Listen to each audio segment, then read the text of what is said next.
Okay, we're going to get this party really started. My name is Lisa Yun Lee, and I'm the Executive Director of the National Public Housing Museum. Thank you. And before we actually give the award, there's a special secret video that we'd like to play for Kerry James Marshall and Cheryl Lynn Bruce. Cue the video. Hi Kerry, hi Mom. Sorry I couldn't be with sound. you all today to watch you receive this prestigious award, but I am stuck in Sacramento. We have session all this week. I wanted to congratulate you on receiving this amazing honor, the Illinois Public Humanities Award. You all have made such amazing contributions to the arts, to fine art, to theater, and to the city of Chicago. I think everyone in this audience knows that. I'm here to also say thank you for being amazing role models and for being great friends, and for putting Black love, Black excellence, Black thought, examples of Black self-determination, full frontal, and for everyone to see. I love you both so much, and congratulations. Yay!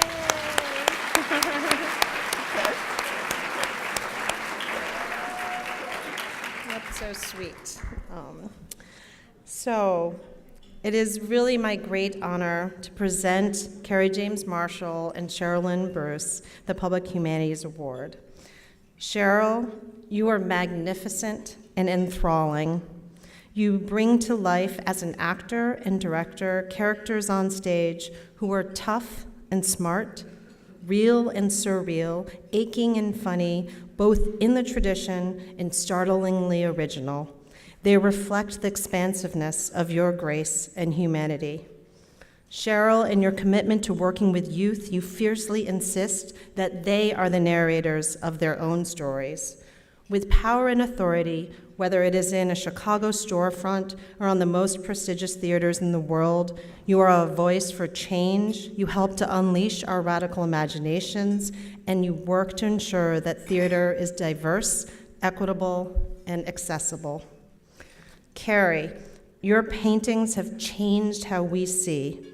The humor, the intellectual fervor, and emotional rigor of your work fills in erasures and omissions and challenges the Western art historical canon and all of its racist assumptions concerning which artists and subjects are worthy.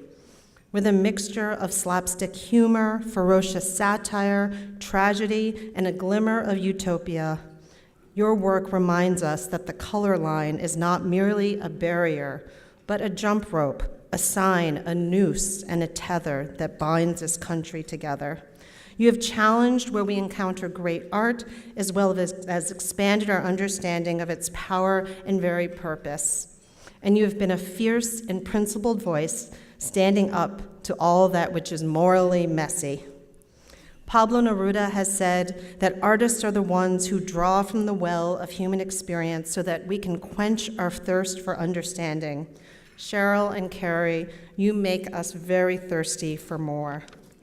Cheryl and Kerry, your efforts as individuals, as well as a couple, acts as a call to action for all of us to be more inclusive, to have expansive worldview for whose stories are worth telling. And as individuals and as a couple, you represent the best of humanity and also the humanities. I'm very pleased to present the Public Humanities Award to Kerry James Marshall and Cheryl Lynn Bruce. Please join me in welcoming them to the stage. Bravo!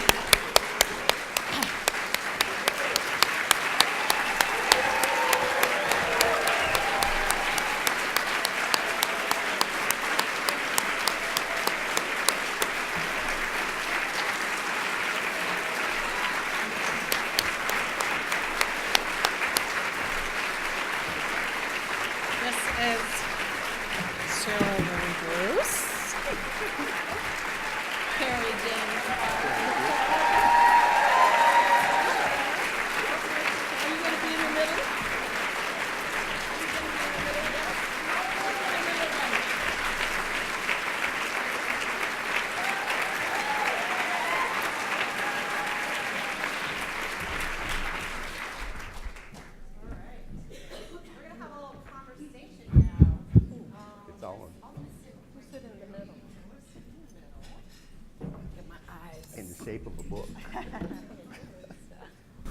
Congratulations to you both. Oh, these are nice couches. Thank you. So when I was thinking about what sort of questions I wanted to ask you, I actually decided to first reach out to some of my friends in the humanities whose own work has been so influenced and impacted by your work. So the first person, oh, is it not mic'd? Oh, there it is. Yeah, there you go. I did that. All right, can we cue the first slide, maybe? Brian Stevens? Oh. So the first person I asked was Brian Stevenson. And he, of course, immediately wrote back and he said this. First, thank you, Cheryl, for everything, but especially Daughters of the Dust, which continues to inspire me. Yes, we can clap for Daughters of the Dust. And thank you, Kerry, for moving me beyond words with your amazing art. You've given Black is Beautiful new meaning that the whole world can appreciate. Still Life with Wedding Portrait. Cue the next slide, maybe, so people can see it. Great. There's going to be a lot of clapping today. This painting is one of the most compelling pieces of art I've ever seen and of this century. When I saw it, I think I stared and smiled and imagined for almost an hour. It's a masterpiece, and I would be hard-pressed to identify any single painting that I love more. There is a compelling dynamic in this portrait of a married couple that I found captivating also. I'm curious, when Cheryl saw the piece, if she saw anything of her relationship to Kerry in the work, and I'd like to know, yeah, we're gonna go there. And I'd like to know how Kerry thinks his relationship to Cheryl influenced his portrayal of this newly married couple, or any of the couples in his work. All right, so go at it. I'm just gonna sit back. Bing! So it's like, go at it is the operative phrase. We laugh a lot. Kerry and I fell in love in New York, where I was working, handling public relations for the Studio Museum in Harlem, and I was leaving. I had to resign a job that I loved desperately to go and work for 4 months in Mexico on a film with a 12-year-old Ben Affleck in the Caribbean. But when I came back, Kerry was working as an artist, and I guess we fell in love, and then I came back home to Chicago after 7 years, and we got married here at the Southside Community Arts Center.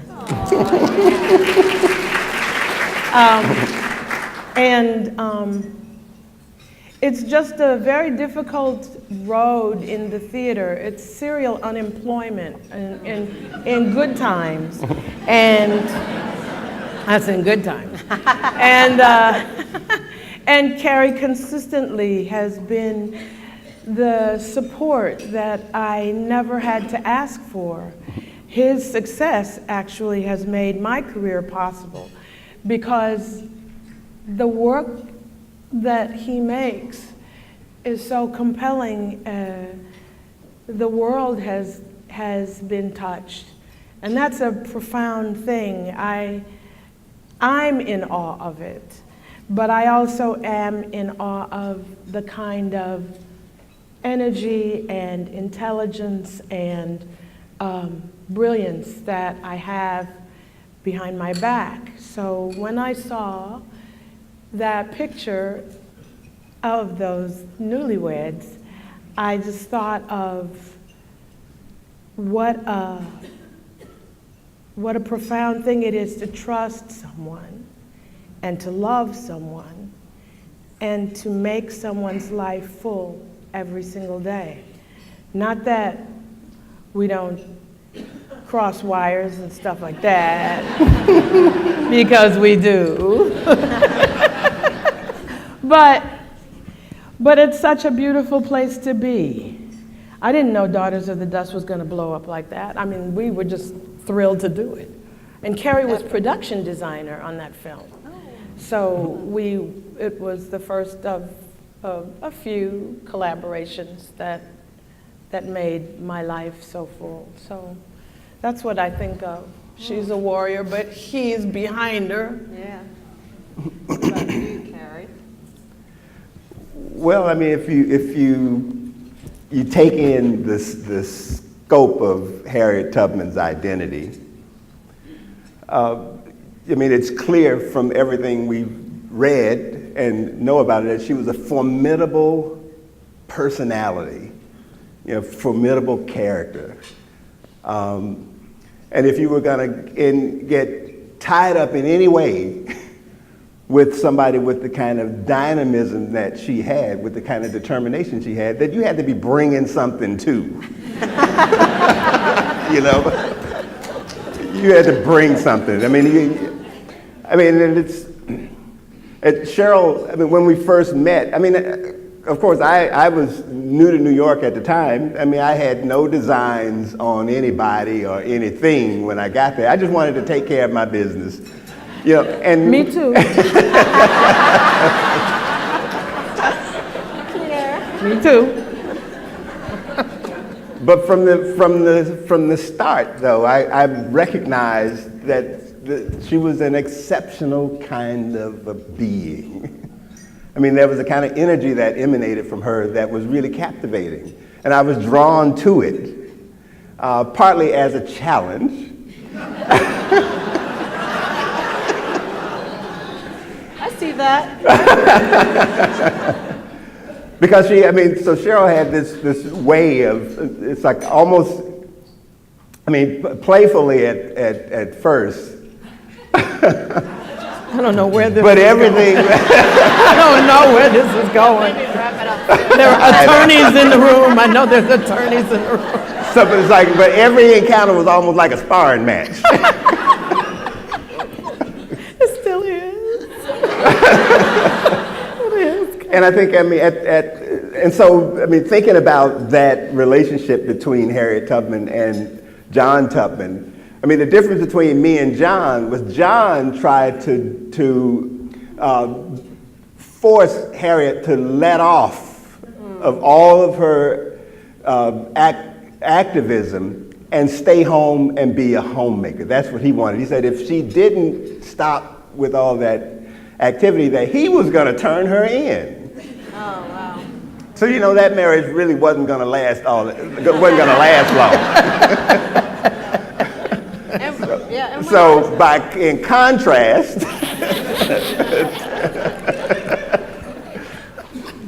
it's really interesting that Brian Stevenson sort of saw that first and foremost, because I've taught this painting a lot in my classes too, but always as, not first as a love story, but as an indictment of the art world and of a love within that, and so we'll just leave that at that. We'll get to that maybe later. So to the degree that I answered the question,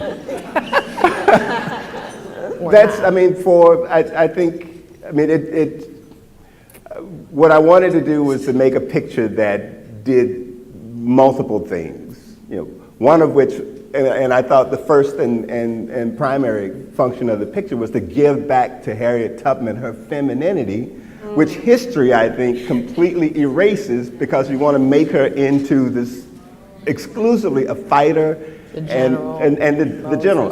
But she was still a woman, and she was a woman that was desired also. And I think that needs to be represented as well as everything else that she was.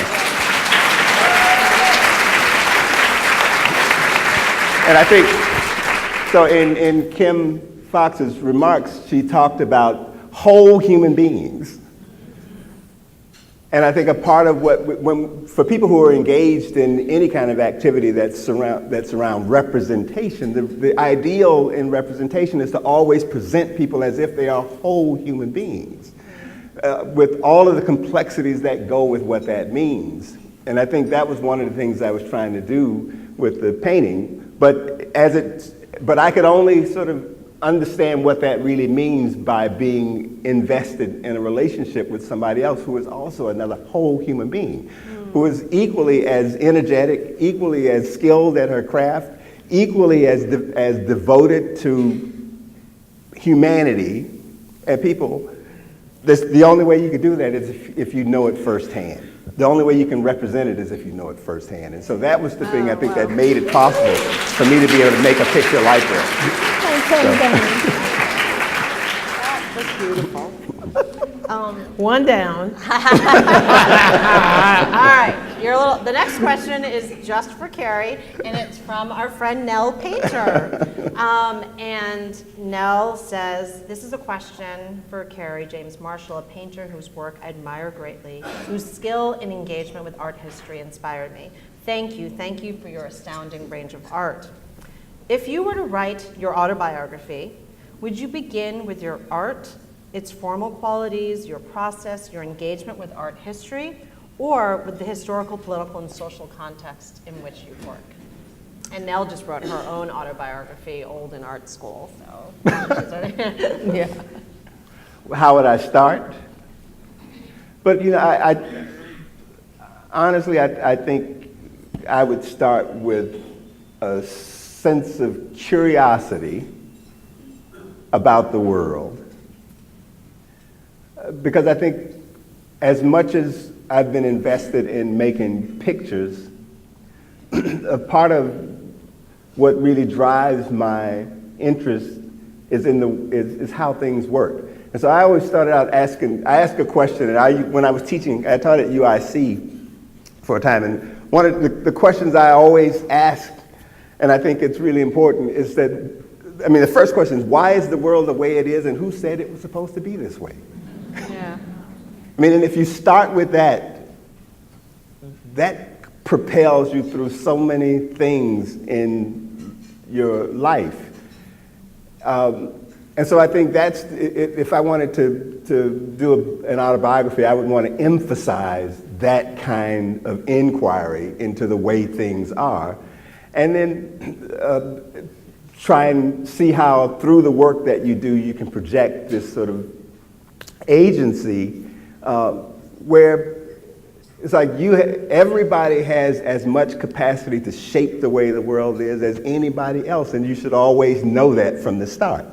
So that's the story I would want to tell. Making art as a component is a part of that, but the story really is understanding that you have as much agency in shaping the world as anybody else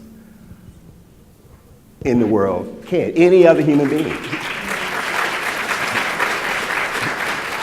And I think it's so similar with, with myself as a historian asking, how did it get this way and how might it be otherwise? And what is our role in changing it?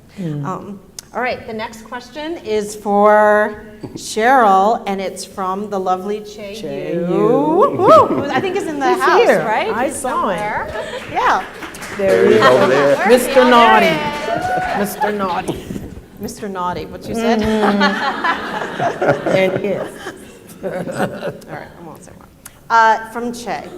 Cheryl, when you grace the stage as an actor or a director, many critics and peers have often felt there is nothing you could do wrong. Your work is precise and passionate. You breathe exquisite life into each and every one of your characters. What is your biggest artistic failure, and what did you learn from the experience? Mr. Naughty asks. Mr. Naughty. And that's a wonderful question from an artist, a creative who talks the talk and walks the walk. Because Che's presence here has been such an important force in the creative arts here. I can't say enough. And his emphasis, and those who work with him, his emphasis on making theater available, accessible, like air, so that everyone can get some. Because that's what the arts, for me, do. They celebrate our humanness. And I was just reading a poem by the esteemed Gwendolyn Brooks, and one wants a teller in a time like this. It's such a beautiful poem. It was staggering. I was reading her work for another project, and And that poem goes on to say that in times the heart needs someone, some voice to go to. And for me, that's what theater is. I've done this for a while, and I've made any number of mistakes. And each one of them has been an opportunity to learn something about me, about what I don't know, what I could know, what I should dare to find out. Sadly, I have failures in both arenas as a performer and a director. My most recent, I think, as a performer is in a pivotal role in a piece called Head of Passes. I performed a role that, for me, I guess, was almost like Lear, in that I was almost on the stage almost the whole time. And I went through the workshops, and I was cast, obviously, in the production. And there were rewrites and all kinds of stuff. And when it came time for previews, which is a time when a piece is still in development, you have an audience, but it's almost like we're rehearsing in front of an audience, because after the show, then we get notes and go back and rehearse and fix the things that didn't work. And so we were in previews, and I think we had a generous number, maybe 5, 7, something like that. But the first preview, I remember the director, Tina Landau, because this was at Steppenwolf, said, what are you going to do with this script? Because I had been holding it. And I said, I don't think I should go on without those last 10 pages, because for me, the text is the Bible. It has all the answers, it has all of the information, it has all the inspiration. So I wasn't feeling that I could work in that scene with my partner and be imprecise. And I said, I think I have to hold the pages. And I did. There was a young woman, her name was Miss Blue. Miss Blue was at the edge of the stage with the script in case I went up, which is in case I forgot where I was. And when we got to that 10th page before the end, I walked quietly to the edge of the stage and picked up my little tragic papers and held them. I don't think I used them, but I had them, and I felt so, I felt I failed as an artist because I was not prepared enough. And I held them for the first 2 previews, and then by the third one, I said, well, oh hell, I'll just try it. And I got through it, and the cast gave me a standing ovation during the applause when they were getting their applause, but you know, everyone was kind of held hostage because I really wasn't 100%. And then that taught me that it's just important to pull my socks up and learn my lines better. Although I had an 8-page monologue, and it was just, there's no excuse, you just learn it. But then 2 very dear friends, Tom Shapiro and Madeline Grinstein, were in one of those audiences. And as I raised up, I saw them, and I thought, oh my God. And they said, oh no, that was so exciting. You never see that. I said, you're not supposed to. And then the most recent failure as the director was a challenge that I think that it still stays with me. It was fairly recent, but I felt that I was not able to communicate adequately with a performer. And that caused friction in our relationship, in the production, I felt, and I was just undone. I thought I could figure my way out of it, and I did, but I wonder if I could have done better, because the heart is a complicated thing, and I don't know what all this person was bringing. Because anytime you're working on a show, it's collaborative. Kerry always talks about being in a room by himself, but and he does. But theater is collaborative by nature, so the whole day comes in the room with everyone. The worries, the sorrows, the concerns, the elations, they walk right in on two legs, and you got a room full of people.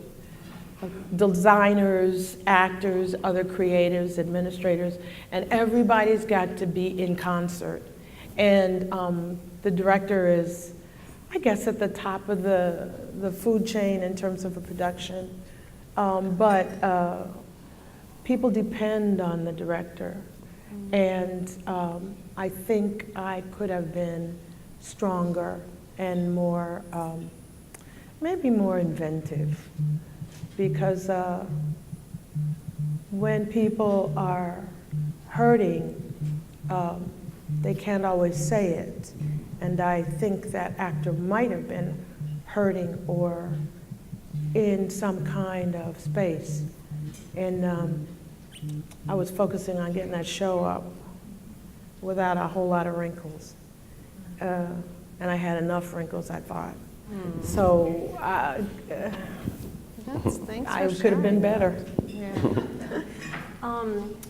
I was wondering, and I know that you're not done, but as venerable citizen artists in Chicago, what advice can you give to the next generation of artists?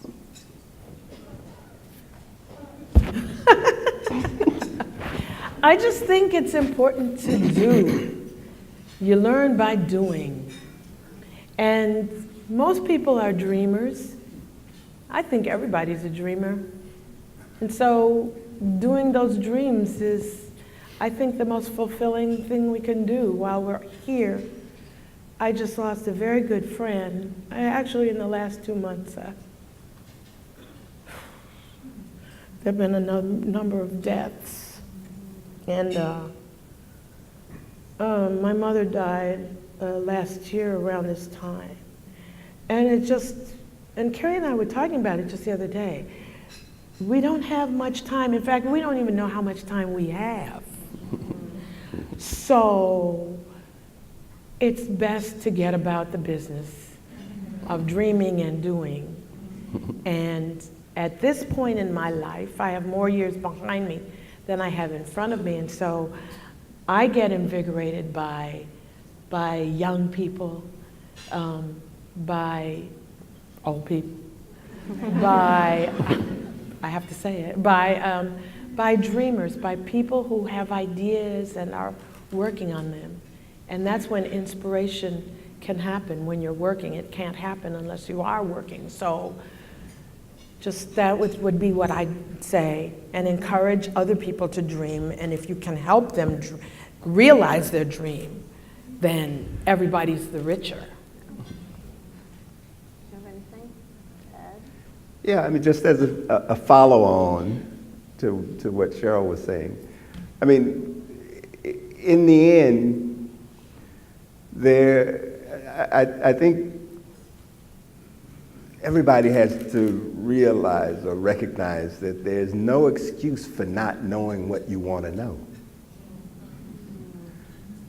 Because, I mean, there's so many portals of entry for information, for skill sets, for experience, that if you know that you want to know these things, go know them. I mean, really, go know it.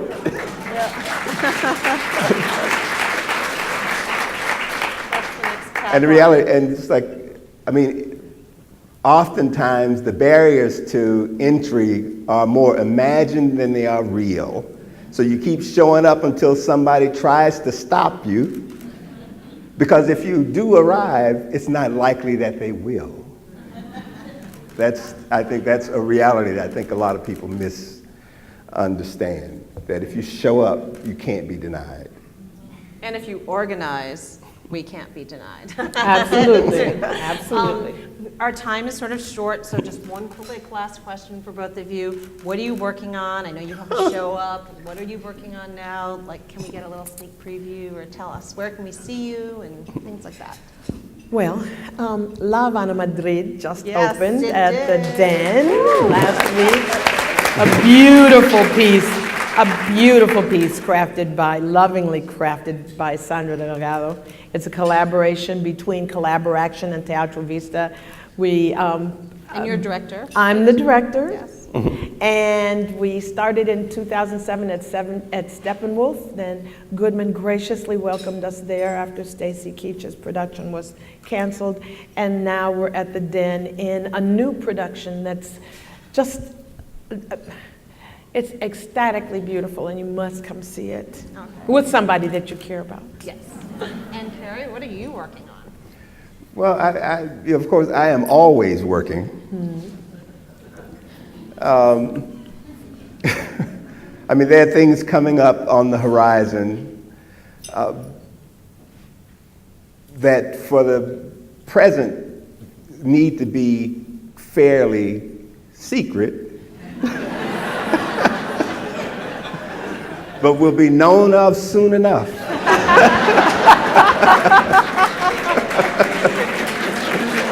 So. And if we are curious, there are ways to know about it. Yes. That's great. All right. That's great. I like that. All right. Well, thank you so much, both of you. Do you have one last thing to say?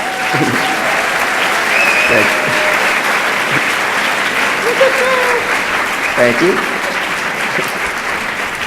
I would just like to thank all of the friends and colleagues and supporters who made this event possible. Someone said it's like a wedding, huh? Right? Because I know so many people, and so many people have touched our lives, and you are all dear to us. Thank you so very much for the years of support and care and love. Yes. And thanks to the Illinois Humanities.